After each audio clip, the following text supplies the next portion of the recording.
It's been an absolute honor working with you. Thank you, And you have this work ethic and this spontaneity, and you just are able to just, nail it each time. So I'm going to ask you a question. What would be the hardest question that you would ask yourself right now if you were in my shoes? If I'm really committed to play, how am I doing that every day? If you're really committed to play, Emi, how would you incorporate that? It's really become a mindset for me. It's like I can make cleaning a toilet be fun at this point. And I'm really intentional about it because I do work a lot because I'm growing and my community's growing and I love what I do. So it's not really work, but it's that intentionality that I set every morning when I close my day before I go to bed. That's like, am I having fun? Am I serving people? Am I connecting with people in a different way? This morning, I was at St. Basil's Academy over in Jenkintown. It's a girls' school. And I had 10 girls on my podcast talking about leadership.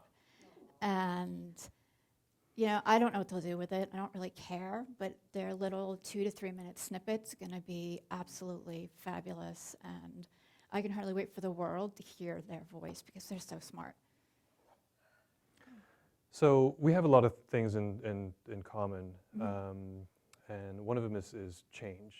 So I was kind of raised all over the place, and moved a lot. And I know that you've done a pretty big pivot in the last year. Can you share with us a little bit about what was before and why you're doing what you're doing now, and what it is that you're doing, and how did that shift occur? So I've spent my entire life pivoting like that. I think the great thing in moving around that much was that I can recreate myself like that. I've done a lot of different things across my career, across my life. I started my current business as a health coach and have now shifted into business coaching and speaking and the podcasting. And it really happened very organically, where I woke up one day and I was like, oh, these entrepreneurs you're coaching, you're not really health coaching them. You're doing sales training and marketing and strategy. And I was like, wasn't planning on that. So it took me a little while to figure it out, but it's how I can serve best. They still get the health coach piece. They still get the stress management and sleep and all the things that they need. But it's really about helping them move past and create whatever it is that they want in their business without being exhausted, without limiting themselves. So most of my businesses are mission, purpose, heart-centered driven, and they're out to create a better place in the world. So I help them grow enough so that they can actually do that. So I'm definitely a victim of this, and I think I'm going to get a little bit of free coaching here. I was raised in a family where you had to work hard, and then working hard is like, and making money is a bad thing. And my dad was a Catholic priest for a while, and then he was a Buddhist and all this. So I was raised in a family where, in environments where, the only way you can succeed is to work hard. So what would you say for somebody like me? It's all about your beliefs. Like, you can either believe it's going to be fun or you can believe it's going to be hard, and that's what you'll create. That's it? Yeah. It's all your beliefs, right? Because if you can create your reality and you meditate, so that's part of like quieting your mind so you can think about or allow things to come in and take action on them, you can create whatever you want. And as I said, like, I put in a lot of time right now, but it's not hard work because I'm enjoying it. So if you're looking at it from a place of fun, a place of abundance, it's not hard. And that was one of my stopping points, was like, I have this belief that it had to be hard, and then I couldn't succeed because it was so like counter of what my true nature is. And figuring that out and coming to that place of, oh, I could actually have fun and do this. Like, it doesn't have to be so complicated and painful and everything else, really shifted where my come from was with my clients and everybody else. And I think that's what's allowed me to grow, particularly in the last year, and grow the community that I have.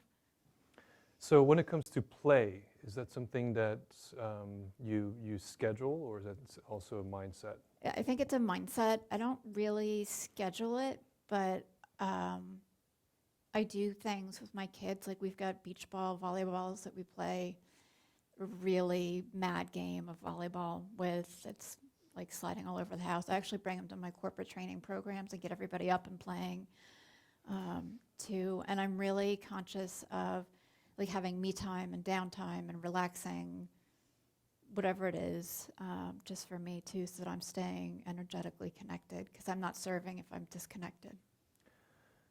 So you mentioned corporate training and you mentioned play. Like to me, if I was in a corporate environment, the last thing I would want to do is to play, and I would feel very outside of my comfort zone. Yeah, they are. And doing that. Why is that? Because it's not natural. It's like you're working, right? Like most people believe that you can't have both at the same time. And it really affects your performance. Our brains aren't wired to work for 8 hours straight. So we are meant to like work for half an hour to 50 minutes. So if you do your work, focus work for that half hour, 50 minutes, and then you do something else and you relax. And I mean, even if you're not playing volleyball with beach balls or whatever, but we're throwing glitter.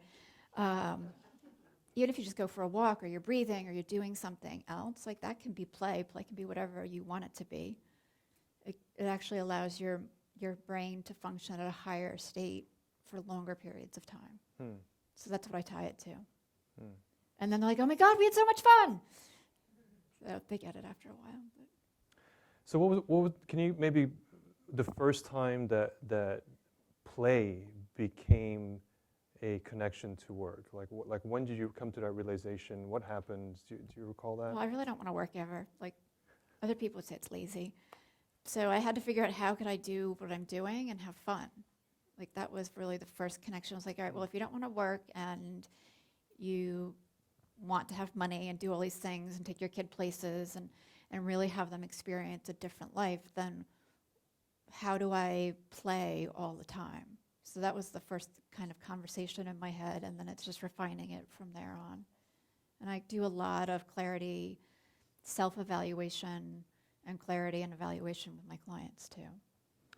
So I'm going to ask you a question that's coming from the utmost respect, okay? And you know, I feel it myself too, in terms of somebody that pivots a lot and does a lot of changes. What makes you credible in what you're doing today? Because I have 20 years of business experience. It's just not linear. And I'm really good at it. I end up doubling and tripling people's revenue pretty quickly. Wow. Mm-hmm. All right. Yeah. So the signature question for the proof. All right. What's your meaning of life in 3 words? I'm going to share mine, and then I'm going to share the one that Stacy said. Okay. So mine is experience joy daily. Stacy's for me was ride the lion.